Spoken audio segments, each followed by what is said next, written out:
Thank you for that intro. This is Jim Hoff from the Gateway Pundit. I'm really honored today to invite General Paxton on our little interview. We have lots of questions for General Paxton. He's an icon in the conservative movement. I know that the grassroots love this man. I know that he has a huge following from Trump Nation. And so I'm really honored to have you here today, General Paxton. Well, thanks for having me on. I really appreciate it. I'm looking forward to the conversation. We're going to be talking about some pretty important issues for our country. Absolutely. You know, as I was looking back, we've written about you at Gateway Pundit several times. And as you know, Gateway Pundit's one of the top 4 or 5 conservative news outlets in the country. We get over 2.4 million readers a day. We're consistently attacked, as you know, and smeared and called out every name in the book, as I'm sure you've faced a little bit of that in your time as well. You know, my twin brother who works with me now, he's an international auditor. Today, he currently writes for Gateway Pundit. He reminded me that, Ken, it was you in Texas that led this lawsuit a few months ago during the election. And it was your courage and bravery that brought this lawsuit forth. And I really haven't heard you talk much about that since I guess the court refused to take it up. Yeah. Well, so let me set it up by telling you what we did before that lawsuit. We in Texas defended 12 different lawsuits related to election laws. We had lawsuit after lawsuit being filed in some of our more liberal counties, whether it was Travis, Austin, Houston, Bexar County, which is San Antonio, state court, federal court. It was an onslaught. And it was just this, I was pretty convinced it was a national strategy to try to change our election laws to allow mail-in ballots to be the expanded beyond what the legislature intended, and to eliminate any kind of signature verification. So we had to fight every single one of those lawsuits, and we had to win every one of them, because had we lost, say, one of them, Harris County, and they send out 2.5 million ballots, Trump wins by 620,000 in our last election. Well, those votes go away pretty quick when you're sending out 2.5 million mail-in ballots and we don't know who's voting. So we had to win every single one of those lawsuits. So we did that, and we protected the integrity of our elections here. And so it's frustrating to me to see what happened in Georgia and Pennsylvania and Wisconsin and Michigan and some other states where they didn't do that. And it felt like my voters were being disenfranchised by these national elections, both in the U.S. Senate and in the presidential election. So we sued. The only place that we were allowed to sue under the Constitution, the framers set it up so that if you wanted to sue another state, you're a state, you can only go directly to the U.S. Supreme Court. Wow. And when they set up the judicial system, they gave everybody a place to go at least once. And so here we were, we had our chance to be heard in court, and the court said, no, we're not going to hear your case. So I don't think they're right about that. I don't think states should not have an opportunity to be heard. Since we can't be heard in federal district court in our state, we have to go all the way up to the U.S. Supreme Court. We ought to have the same opportunity as every other person in America. Yeah, absolutely. And that was such a huge disappointment, I'm sure, for you and for many others. And we saw that throughout after November 3rd. It seemed like court after court just refused to hear any of these cases. So again, congratulations to you for doing that. I had a question, though, on some of the things you were saying. One is, did these lawsuits that you initiated, did they was the left pushing those proposals before the COVID, or was that only after coronavirus came about?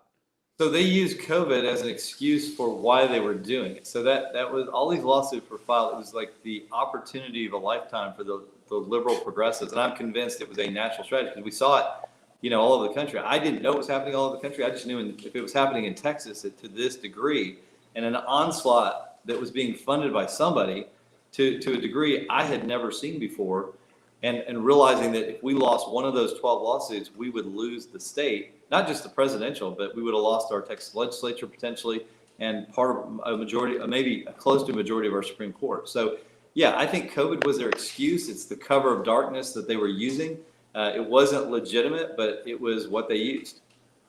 And you won every one of those lawsuits, we correct? Went, well, I sat my team down, and they were so dedicated. They were working hundreds of hours a month. I said, look, we cannot lose a lawsuit. If you're not 12 for 12, we lose Texas. So I hate that kind of pressure, but we were blocked many times, like at Court of Appeals level, we were blocked because Court of Appeals wasn't hearing our case fast enough. We lost in state district court in Austin, which is a pretty liberal area, and we couldn't get it passed in time, so the ballots were going to be mailed out. And I told my team, you have to figure out some way to get it around them, and they did. They found this election code provision that allowed us to mandamus the district clerks that were doing this directly to the Texas Supreme Court, and that's what saved us in that case. But that was, I think, used one other time in history. And so I was really proud of my team for coming up with creative ways to get around courts that wouldn't answer our question in time to stop mail-in ballots from being sent out. Excellent. Really, what a hero. And it's we thank you for having that insight to perform like you did. And you're absolutely correct. I had mentioned you in a different interview with Maria Bartiromo, say that if Texas didn't do these things, they would have fallen to the wayside like we saw with Georgia and Arizona. And you still believe that? Oh, there's no doubt. When I was watching election night, I was like, oh my gosh, this is what would have happened in Texas. We would have been Georgia. And if you go back and look at the results from Georgia 4 years ago in Texas, they're almost exact. We would have been Georgia. We would have been Michigan. We would have been counting votes in Harris County or Travis County or in Bexar County, which is San Antonio. We would have been counting votes until they found enough votes to win, just like they did in these other states. That Texas was on the list. We were one of the states that was supposed to be a battleground state that they took. And you'll notice every one of those states, I knew when I watched it, every one of those states that stopped counting votes, supposedly, or slowed down the process for 2 or 3 days, all turned to Biden, even though at the time Trump had a pretty significant lead and it didn't look like he could lose. They all turned to Biden. And the reality was he won all of those states by a small number of votes. That would have been Texas had we not been successful in those 12 lawsuits. Congratulations. Again, we thank you. So what's interesting too, I was thinking Nancy Pelosi, one of the first moves she made when she took power again for the Democrats in the House of Representatives was push that, I think it was still called HR 1 back then too. So she was pushing a lot of these, the ballot boxes, the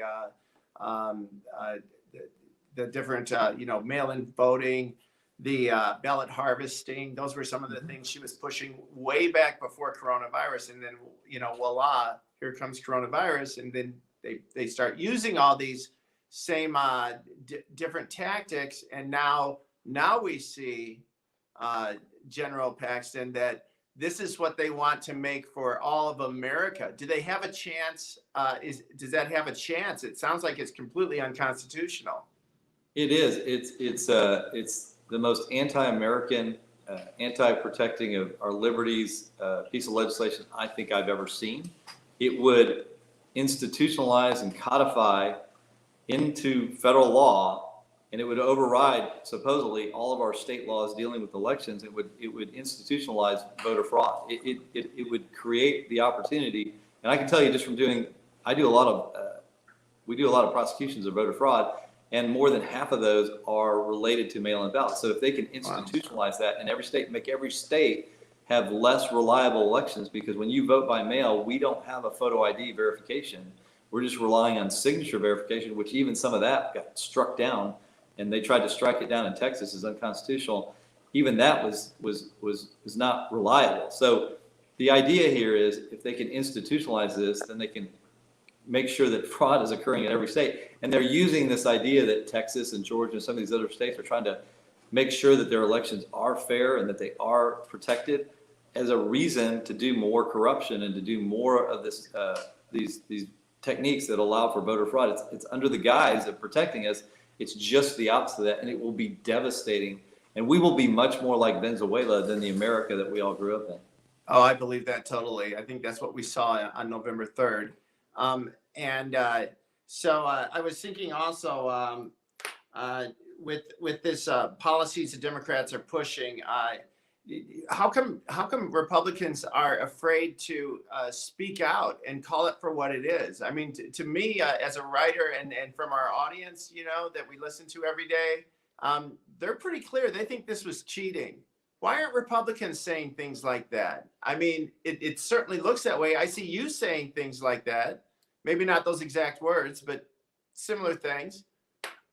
No, I say those exact words because I think that's absolutely true. Today, free speech is a hard thing.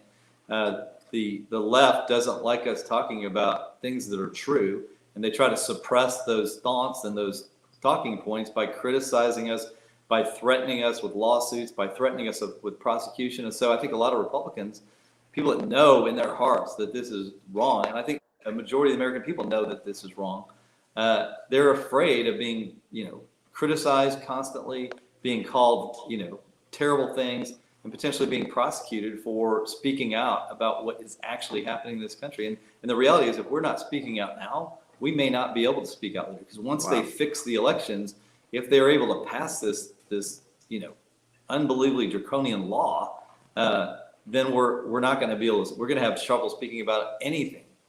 Absolutely, and we're seeing that already. I don't know. You've seen a lot of people lose their social media accounts. And Gateway Pundit, we actually were the only news outlet in the country that asked for the footage from the TCF Center on election night. And when we got it, we did find, as we had reported the day after the election, that there was a van that drove in the middle of the night and dropped off 61 boxes of ballots in the middle of the night at 3:30. And when we said we were going to release more footage from this incident, we were banned from Twitter that day. So it's very dangerous where we are. I agree with you 100%. Is there any movement in Texas to get, we saw in Florida, they moved forward with social media and, suing social media if your right to free speech is taken away. Is there anything like that going on in Texas? Well, not so much in our legislature. I think that the Florida legislature has been more, advanced in that process. Uh-huh. We in Texas I'm taking it on a different way because I can use the legal system. So I am suing Google over antitrust violations and potentially other issues down the road. We're in a lawsuit with Facebook, and we could be in potentially other litigation with some of these companies. And we're investigating some of these technology companies like Twitter, who have these policies that we want to look at and understand when they're saying it's a sort of free speech open market, whether they're actually offering that to consumers or whether they're using viewpoint discrimination to knock off people they disagree with. So we're involved in that process. It's expensive. I had to get an allocation from the legislature, which I had to fight for because Google came in here and tried to stop me from getting it by lobbying the legislature to not give me the money, to cut my budget instead of give me money to go fight them. And you realize, of course, they have almost unlimited funds, billions and billions and billions of dollars to fight us. So they can hire every lawyer in Texas. And I don't know that it would be a problem for them. We have to use limited resources to go fight them, which is, they're as big as some countries. So it is a battle, and they have obviously tremendous resources outside of just money. They have the ability to say things about you and know things about you. And so people are afraid to take them on too. But if we don't figure this out very soon, we may lose the ability to speak, and they may have control over people like you and me, and we may never get that back. And so we're trying to address it now before it's too late. That's great. We also saw with these tech giants, General Paxton, that they recently, in the past couple of years, and I believe another tactic to silence conservatives, they hired these so-called fact check sites, right? That you put something up like a Gateway Pundit. We reported back in 2020 in March and April that we actually had photos from inside the Wuhan virology lab. And we had photos of them working with mice and different things, and we suggested that this virus may have came from the labs. Of course, they flag us for fake news, but now we see that, and we've been reporting the same story for over a year. But now we see that the mainstream media is suddenly coming along that this might be a possibility. So what happens to news outlets and individuals when they've been right, but they've been silenced because of the tech giants saying that they're fake news? I think we need to address this from a federal level, which won't happen with the Democrats in power because they like the viewpoint discrimination and the shutting down of the First Amendment. We need to address this at the state level and legislatures, and then we need to address it through litigation, which is what I'm trying to do. And it's the only avenue I have with my office is, they gave me lawyers, so I'm going to use my lawyers to go go fight this. So this has to be a huge effort by people that believe, not just Republicans, but people who believe in the First Amendment, who believe in our Constitution, because these companies have monopolistic powers and if they can control our speech and control what you say and I say, effectively the First Amendment becomes a useless tool that the founders certainly could never have envisioned that a technology company would be able to control that. Yeah, very sad. And we're seeing them push their power all over the world today. In fact, at Gateway Pundit, we just put up a story that they silenced the Nigerian president. And so Nigeria says they're going to ban Twitter now because they silenced the president. I mean, the gall of these tech giants to think that they have the right to do that all over the world. It's really unbelievable. Well, and here's the thing, they have an obligation as shareholders to do what's best interest of the shareholders, and doing this type of activity where they're cutting people off. I can't imagine it's good for the bottom line. It just seems like the guys that run these companies have so much money. They don't really care. They don't care about shareholders. They don't care about the people of their country. They don't care about the world. They just want to control what you say and what you think. And if you don't agree with them, we don't have to listen to you. And we're not going to listen to you. It's a very arrogant, elitist attitude that Absolutely. says they know best for all of us and that other ideas shouldn't be talked about and that they have the right answers on everything. And that's just pretty arrogant attitude, I think. Oh, absolutely. 100%. So I wanted to move on then to what happened last weekend in Texas. It looks like the Democrats walked out and they were able to shut down some election integrity bills that were being pushed through the Senate, I believe. That's exactly right. It was the election integrity bill, which is pretty important to shoring up our elections to make sure we don't go through the same thing that Georgia and Arizona and some of these other states went through. And we have a right to pass legislation. We're a democracy, we're a republic, and we have representatives that are elected by the people.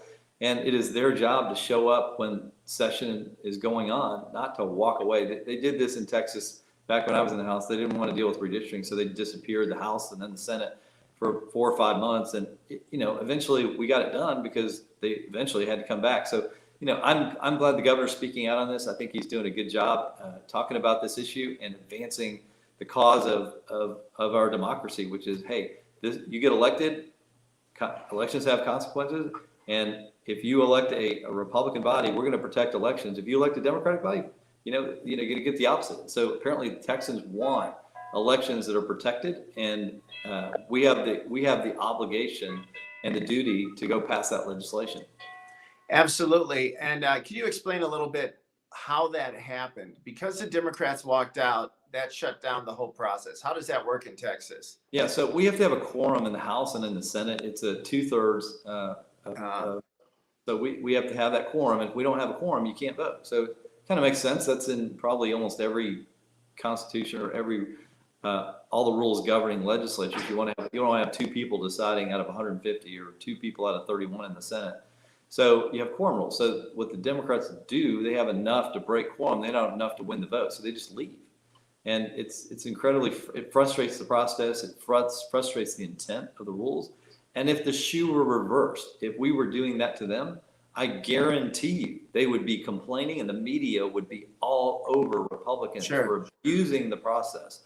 And yet, media, silent, not claiming that the Democrats are abusing the process, more or less lauding what they've done. So, we know that the media is not going to cover us fairly, but they should be acknowledging that the process should be followed, and they won't even do that.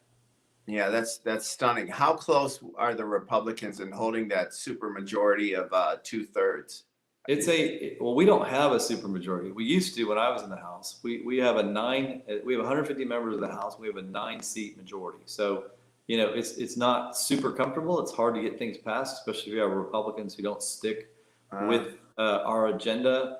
And in the Senate, we have it's even more tricky because there's a 60% rule to get votes on the floor, and we need every single Republican to make that happen. And if any one of them fails, which we have certain Republicans in the Senate that are a little harder to get on that in that 60%, then we have a problem passing legislation there. Tell me something about the machines, voting machines. Have you had problems in the state there with any of the machines? We've seen maybe other places. We banned, my office would not certify the Dominion voting machines. They've tried 3 different times. We weren't confident that their software was protected against some type of intruders and against potential fraud. And so we never allowed those, we never certified those in Texas. So, there are 27 states that have those. It's kind of shocking to me, given that we can't seem to get comfortable with them from a technical standpoint. And it's not me deciding. I have experts who know this stuff, and they tell me that we can't rely on these machines, and yet more than half the states are relying on these machines. So maybe some states like the fact that they can be hacked, and it's some type of benefit to their party or whatever. But I don't think it's a good idea to rely on machines that we don't know or that we can confidently rely on that aren't going to be hacked. So I'm still not confident in all the electronic voting that's going on, because I always assume everything can be hacked eventually. And so there needs to be some paper verification, I think, to just so that we can go back and say, hey, if we need to look back, we need to have some type of paper verification that, the person that voted, how they voted. So that certainly is an issue, I think, going forward for every one of us. Right. And General Paxton, you are running for re-election. And we were going to put on the screen, you have a donation page that we can post up. Is that accurate, that we can scroll across the bottom if that's possible? Yeah, I had no idea you were going to ask, but I don't have it with me, but it's look under kenpaxton.com and I think you'll find it. Okay, we'll look for that anyway. We'd be glad to support you. A couple other questions for myself and for our readers. It was really hard to believe that you have a politician as popular as Donald Trump. You saw it, we all saw it. And the fact that he would lose Arizona and Georgia, which is really interesting, some traditionally red states. Do you count that as a fraud, or do you think that Trump missed somehow? We have a lot of Republicans, Well, I'm going to give you exactly what I think happened. As an example, Georgia. The voting differential 4 years ago, as I said, was about the same as Texas. Georgia should have turned out like Texas. The difference was the Georgia Republican establishment, the governor, the attorney general, the elections guy, instead of fighting like we did and fighting the lawsuits and winning those lawsuits, they gave up and signed consent decrees with Stacey Abrams, and Stacey Abrams effectively took over their state. And so it's incredibly frustrating to me that we lost the presidency. We lost those Georgia Senate seats because the Republicans in that state, who had the opportunity to fight, did not fight. They gave in to her and she won. And I don't know how you can look at it any different. It's very disappointing to me, because it's one thing if a Georgia politician just affects their state, but when they start affecting the entire country, I find issue with that. And it infuriates me that our own people gave away to Stacey Abrams the election. Absolutely. The other thing I was going to ask too is, there is a push now for some of these audits. We're seeing what's happening in Arizona. I'm not sure how much you're, following this, but, it's pretty exciting to watch. And so far, the audit continues. They say they're over halfway done looking at the ballots and inspecting them and counting them. There's also, we saw this week that Pennsylvania delegation went down to look at the process. And we're hearing that next week, Georgia may send a few senators may go, to look at the process there. Is there any desire in Texas to do an audit like that, just to make sure that Texas has it right? Yeah, and I haven't heard a lot about that because of the way our elections turned out. I think an audit is a great thing, I would encourage it to be done in Texas. One of the problems you have, though, is because in so many of these states, they separated. The only slight verification that we have with mail-in ballots, they're obviously not ideal, and they're very subject to fraud no matter what you do. But in Texas, and I think these other states, the only check we have on it is signature verification. So when you apply for your ballot, you sign it, and then you get the ballot when you vote, you have to stick the ballot in an envelope that you sign. But what they did in all these states, for the most part, Pennsylvania went from 233,000 mail-in ballots 4 years ago to 2.5 million.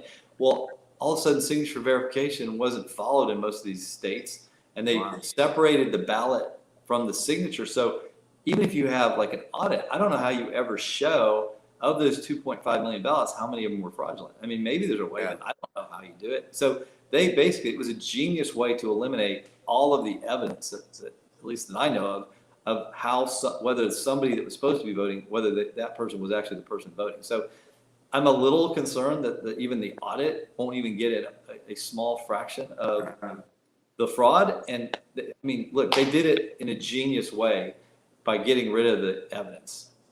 Right. Absolutely. I know that there's some people out there. There's this Javon Pulitzer has some ideas on how to check ballots to make sure they're authentic. But hopefully they're doing that in Arizona.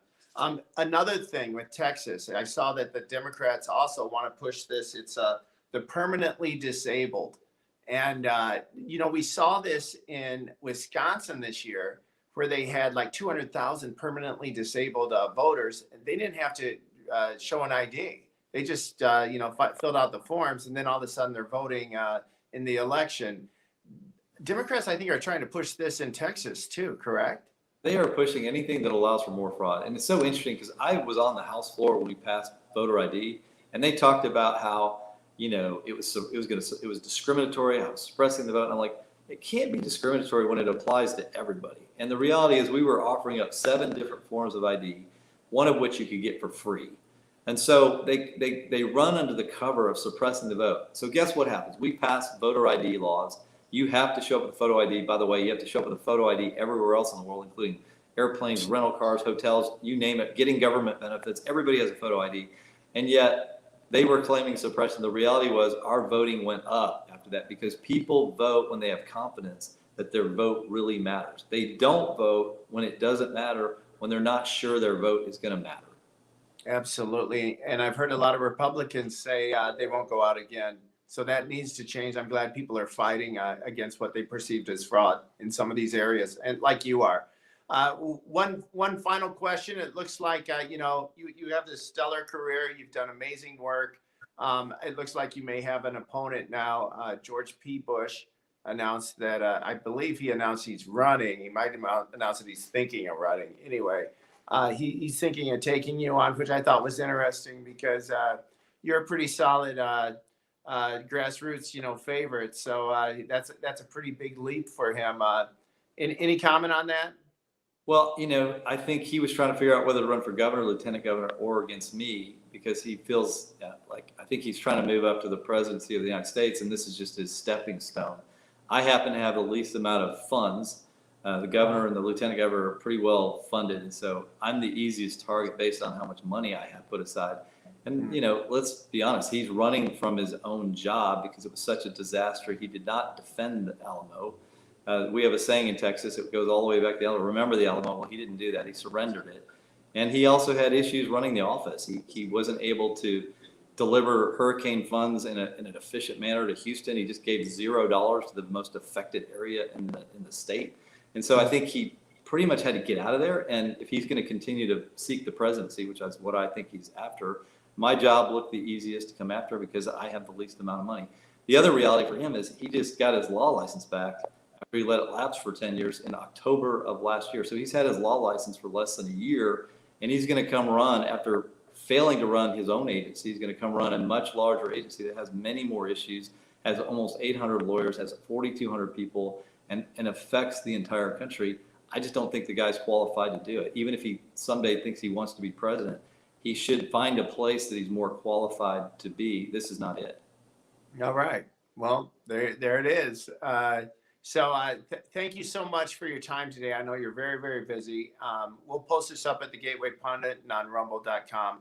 So again, good luck to you. Thank you for your continued work for the people. And we really appreciate you giving us some time today.